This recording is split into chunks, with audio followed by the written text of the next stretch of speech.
Hello everyone, welcome to my YouTube channel VKMMGS Center. My name is वर्षा।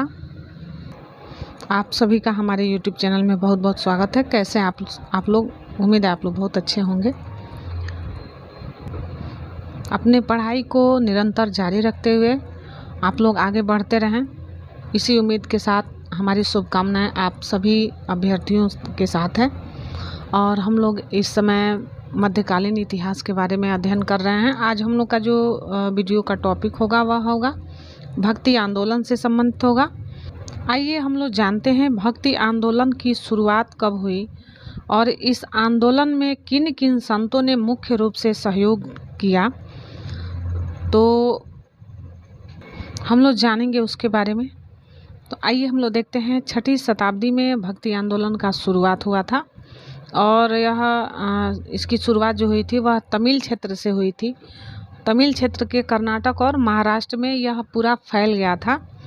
तो सबसे पहले अगर क्वेश्चन आता है कि किस शताब्दी में भक्ति आंदोलन का शुरुआत हुआ, तो वह शताब्दी हो जाएगा 6वीं शताब्दी। भक्ति आंदोलन का विकास जो था 12 अलवारों में हुआ और वैष्णव संतों और 63 नयनार शैव संतों ने किया। यानी कि जो भक्ति आंदोलन था इसका विकास हुआ था 12 अलवार वैष्णव संतों और 63 नयनार शैव संतों ने किया। यानी कि जो नयनार संत थे वे 63 थे और अलवार संत जो थे अलवार वैष्णव संत, उनकी संख्या 12 थी। इन लोगों ने इसका शुरुआत किया। शैव, नयनार और वैष्णव अलवार जैनियों और बौद्धों के अपरिग्रह को अस्वीकार कर ईश्वर के प्रति व्यक्तिगत भक्ति को ही मुक्ति का मार्ग बताते थे। यानी ये लोग जो भी जैन और बौद्धों का जो परिग्रह था उसको स्वीकार नहीं किया और ये भक्ति को ही मुक्ति का मार्ग बताते थे। अलवार शब्द का अर्थ है अंत ज्ञान रखने वाला वह व्यक्ति जो ईश्वरीय चिंतन में पूर्णतया विलीन हो जाता है। अलवारों में एकमात्र महिला जो थी साध्वी, वह अंडाल उनका नाम था। उनका नाम मिलता है जिनका नाम अंडाल था और यह एकमात्र महिला साध्वी थी उस समय के। इनके भक्ति गीतों में कृष्ण कथाएं अधिक पाई जाती हैं। शैव संत अप्पार जो थे, इन्होंने पल्लव राजा महेंद्र वर्मन को शैव धर्म स्वीकार करवाया था। यानी कि एक संत थे, उनका नाम था अप्पार। इन्होंने राजा महेंद्र वर्मन को शैव धर्म स्वीकार करने के लिए बाध्य किया था। भक्ति कवि संतों को संत कहा जाता था। उनके 2 समूह थे। प्रथम समूह था वैष्णव संत जो महाराष्ट्र में लोकप्रिय हुए। यानी कि जो भक्ति संत थे उनको कवि संत थे, उनको संत कहा जाता था और उनके 2 समूह थे। और इनके जो 2 समूह हुए, एक समूह जो था वैष्णव संतों का समूह था जो महाराष्ट्र में लोकप्रिय हुए थे। वे भगवान विठोबा के भक्त थे। विठोबा पंथ के संत और उनके अनुयायी बरकरी या तीर्थयात्री पंथ कहलाते थे। यानी जो विठोबा पंथ के संत थे वे उनके अनुयायी थे, वो बरकरी या तीर्थयात्री पंथ कहलाते थे, क्योंकि हर वर्ष पंढरपुर की यात्रा पर ये जाते थे।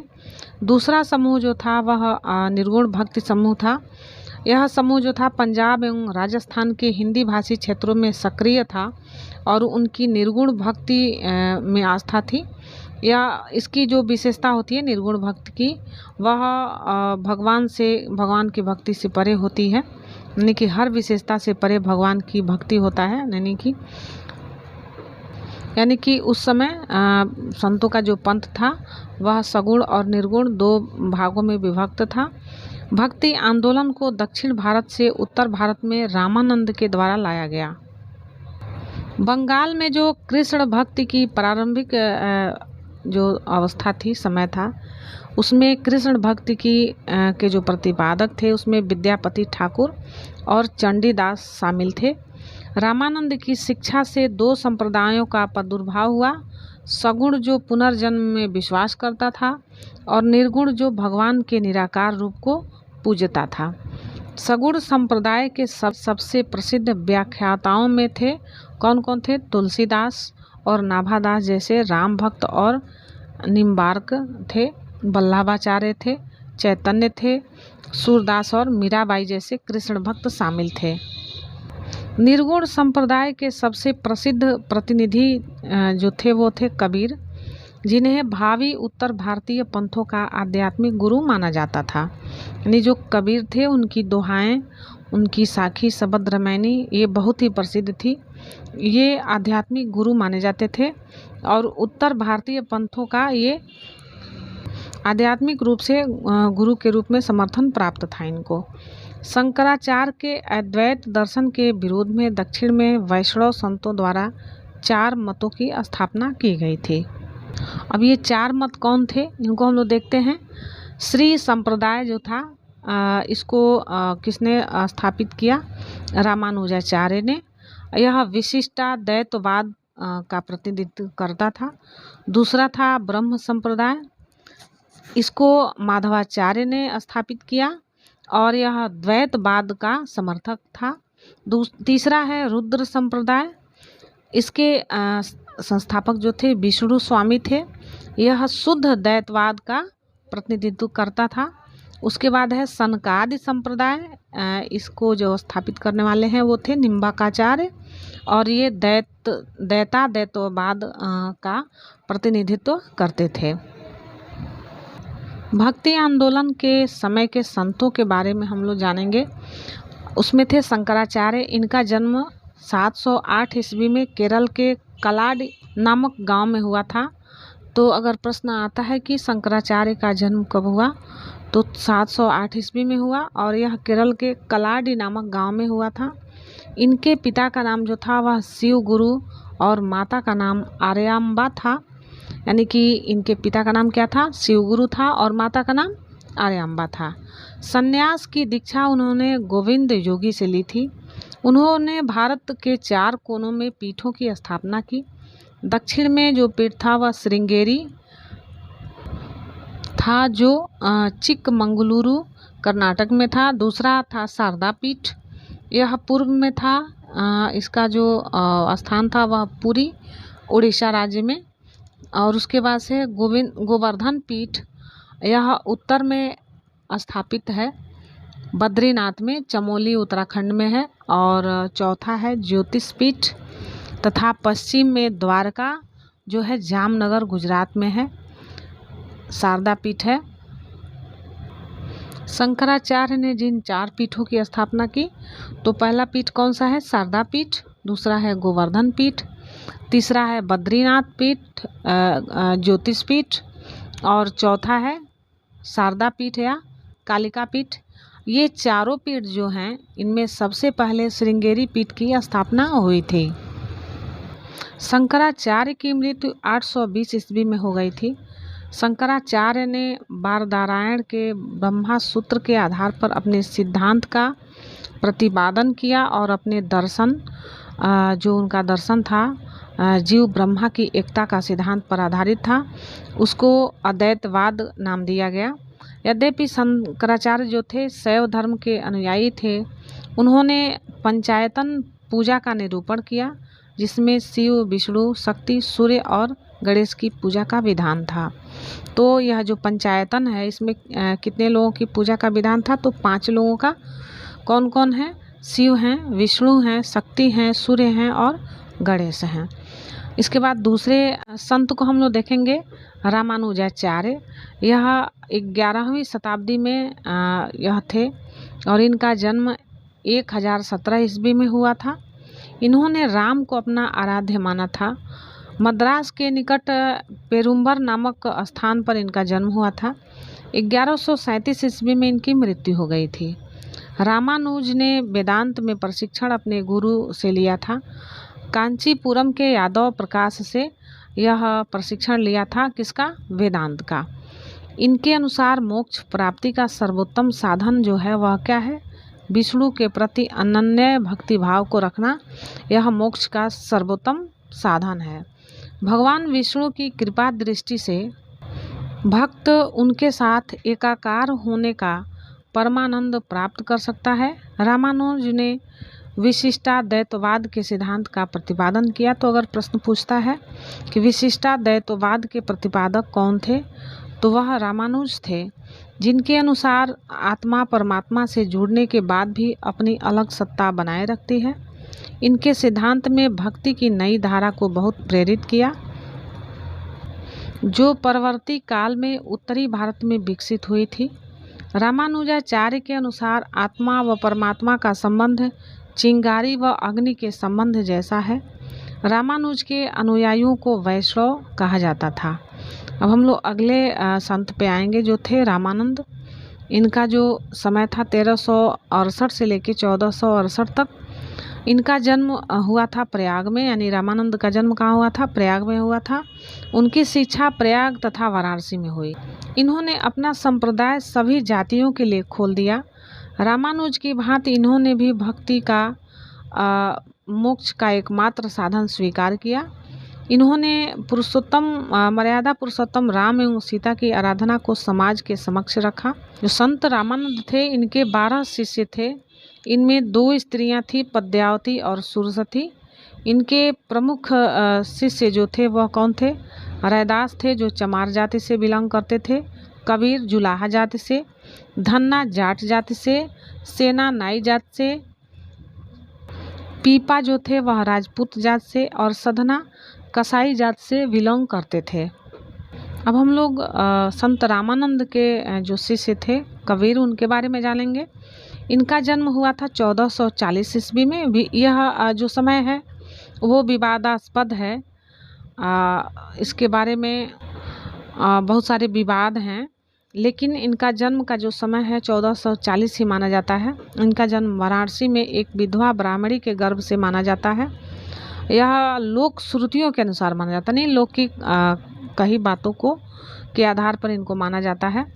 लोक लज्जा के भय से जो कबीर की माँ थी, उन्होंने कबीर यानी नवजात शिशु को वाराणसी में लहरतारा के पास एक तालाब के समीप छोड़ दिया था। जुलाहा नीरू तथा उसकी पत्नी नीमा इस नवजात शिशु को अपने घर लेके आए। इस बालक का नाम कबीर रखा। कबीर की शादी जो हुई वह लोई से हुई। इनके 2 बच्चे हुए और उनकी ज़िंदगी आम गृहस्थी जैसी ही थी। इन्होंने राम, रहीम, हजरत, अल्लाह आदि को एक ही ईश्वर के अनेक रूप माने हैं। इन्होंने जाति प्रथा, धार्मिक कर्मकांड, बाह्य आडंबर, मूर्ति पूजा, जप तप, अवतारवाद आदि का घोर विरोध करते हुए एकेश्वरवाद में आस्था व्यक्त एवं निराकार ब्रह्म की उपासना को महत्व दिया। निर्गुण भक्ति धारा से जुड़े कबीर ऐसे प्रथम भक्त थे जिन्होंने संत होने के बाद भी पूर्णतः गृहस्थ जीवन का निर्वाहन किया। इनके अनुयायी जो थे वह कबीरपंथी कहलाए। कबीर के उपदेश शब्द नाम से है, यानी का जो उपदेश है वह शब्द नाम से है। यह सिखों के आदि ग्रंथ में संग्रहित है। कबीर की वाणी का संग्रह जो है वह बीजक में है। यह उनके शिष्य धर्मदास द्वारा संकलित किया गया है। कबीर की वाणी का जो संग्रह है वह बीजक नामक ग्रंथ में है और यह बीजक नाम से प्रसिद्ध है। बीजक में 3 भाग हैं, रामायणी, शब्द और साखी। इनकी भाषा सधुकड़ी कहा जाता है। तो यह कबीर जो हैं बहुत ही इम्पोर्टेंट है परीक्षाओं की दृष्टि से। इनमें ब्रजभाषा, अवधी और राजस्थानी भाषा के शब्द पाए जाते हैं। कबीर की मृत्यु 1510 ईस्वी में मगहर में हुई थी। कबीर सुल्तान सिकंदर लोदी के समकालीन थे। अब हम लोग गुरु नानक के जीवन से संबंधित कुछ बातों को जानेंगे। गुरु नानक का जन्म 1469 ईस्वी में हुआ था।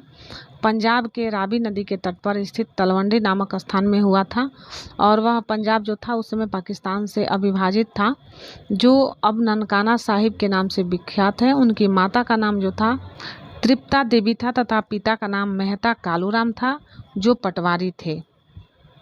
बटाला के मूलराज खत्री की बेटी सुलक्षणी से इनका विवाह हुआ, जिससे उन्हें 2 पुत्र और 2 पुत्रियां हुई।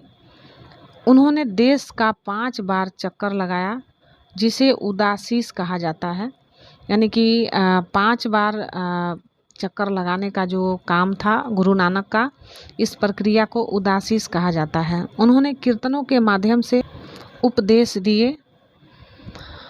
वे काव्य रचना करते थे और रबाब के संगीत के साथ गाया करते थे। सारंगी उनका स्वामी भक्ति शिष्य भाई मर्दाना बजाया करता था। उनके जीवन के अंतिम क्षणों में उन्होंने रावी नदी के किनारे करतारपुर में अपना डेरा डाला, यानी मठ बनाया जिसका नाम था डेहरा, वहाँ पे स्थापित किया। अपने जीवन काल में ही उन्होंने आध्यात्मिक आधार पर अपने पुत्रों की जगह अपने शिष्य भाई लहना, दूसरा नाम अंगद, को अपना उत्तराधिकारी नियुक्त किया। उनकी मृत्यु 1539 ईस्वी में करतारपुर में हुई थी।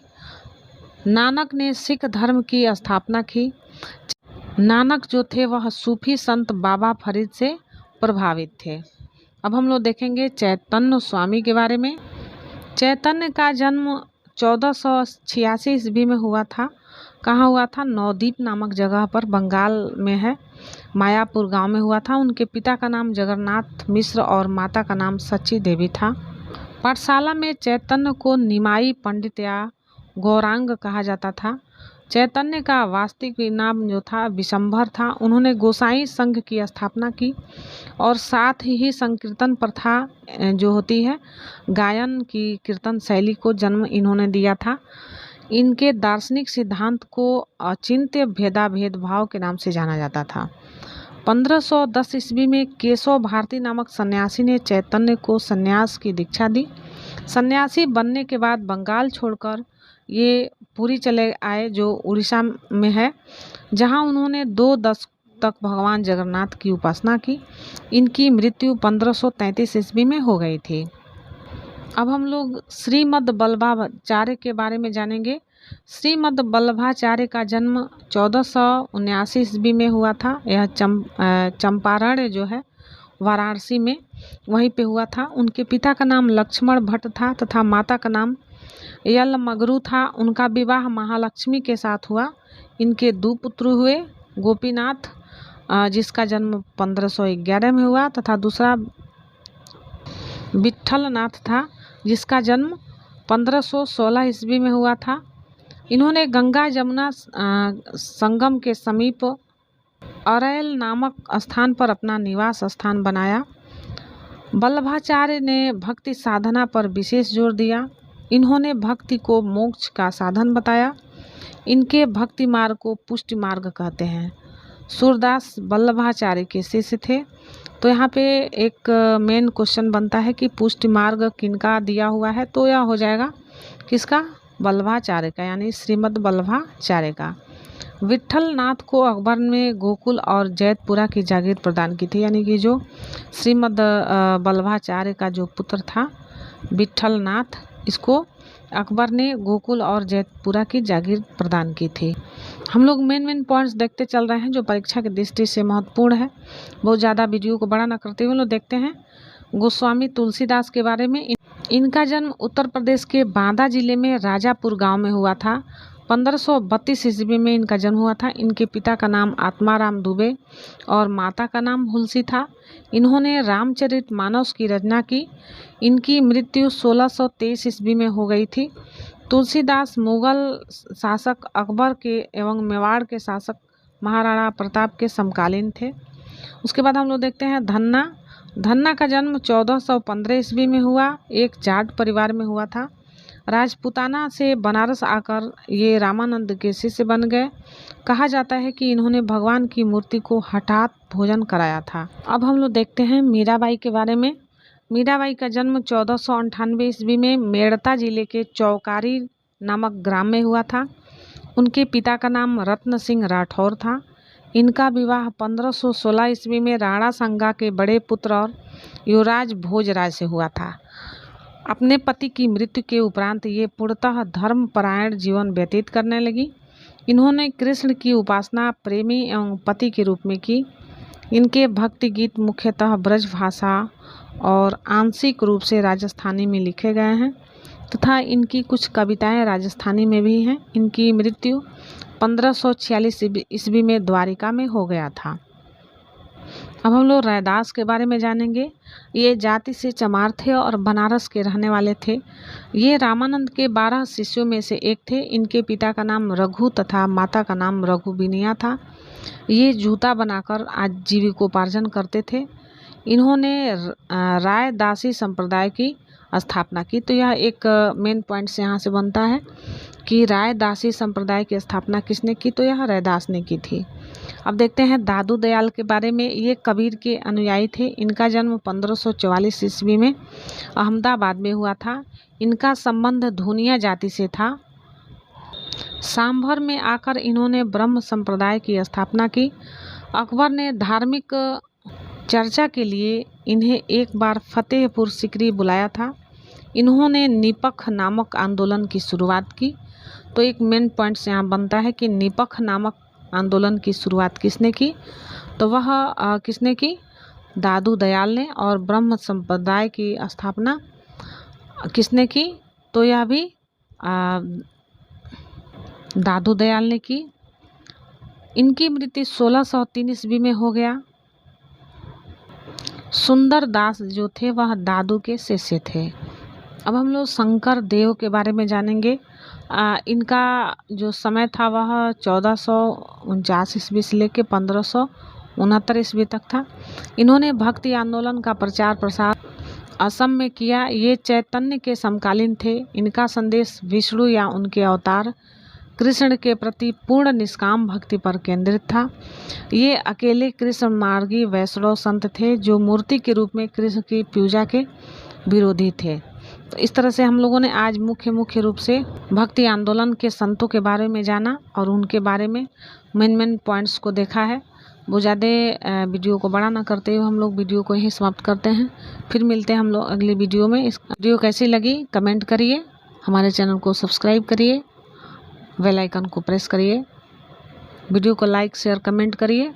Thanks for watching this video. जय हिंद, वंदे मातरम।